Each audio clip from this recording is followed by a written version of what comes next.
భారత సంతతికి చెందిన శుభాంశు శుక్లా సహా మరో 3 వ్యోమగాములు యాక్సియం 4 మిషన్ ద్వారా ISSకు వెళ్లాల్సి ఉంది. అది జరగాలంటే ముందుగా సునీతా విల్మోర్ భూమికి తిరిగి రావాలి. ఈ విషయంలో నాసా, స్పేస్ ఎక్స్ అంచనాలు తారుమారవుతూ వస్తున్నాయి. ఫిబ్రవరిలో వస్తారని ముందుగా చెప్పారు. ఇప్పుడేమో మార్చి వరకు వేచి చూడాల్సిందేనని అంటున్నారు. ఇంతకీ సునీతా విల్మోర్ ఎప్పుడు తిరిగి వస్తారన్నది మాత్రం ఒక మిస్టరీగానే మిగిలిపోతూ వస్తోంది.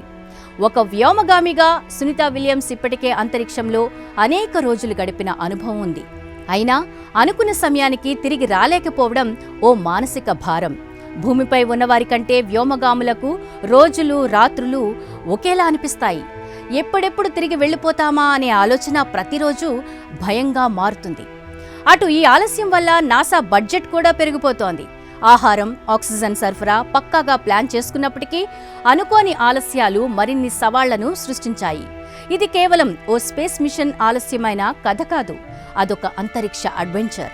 ఇది ఓ రహస్యంతో నిండిన సస్పెన్స్ కథ. ప్రస్తుతం SpaceX Dragon spacecraft సిద్ధమైతేనే సునీతా విల్మోర్ భూమికి తిరిగి వస్తారు. కానీ డ్రాగన్లోని బ్యాటరీ సమస్యలు ఇంకా పరిష్కారం కాలేదు. నాసా ఇంజనీర్లు, స్పేస్ ఎక్స్ సాంకేతిక నిపుణులు వాటిపై పనిచేస్తున్నారు. మార్చి లేదా ఏప్రిల్ నాటికి ఇది పరిష్కారం అవుతుందని అంచనా వేస్తున్నప్పటికీ మరో సాంకేతిక లోపం తలెత్తితే మళ్లీ ఆలస్యం అవ్వాల్సిందే.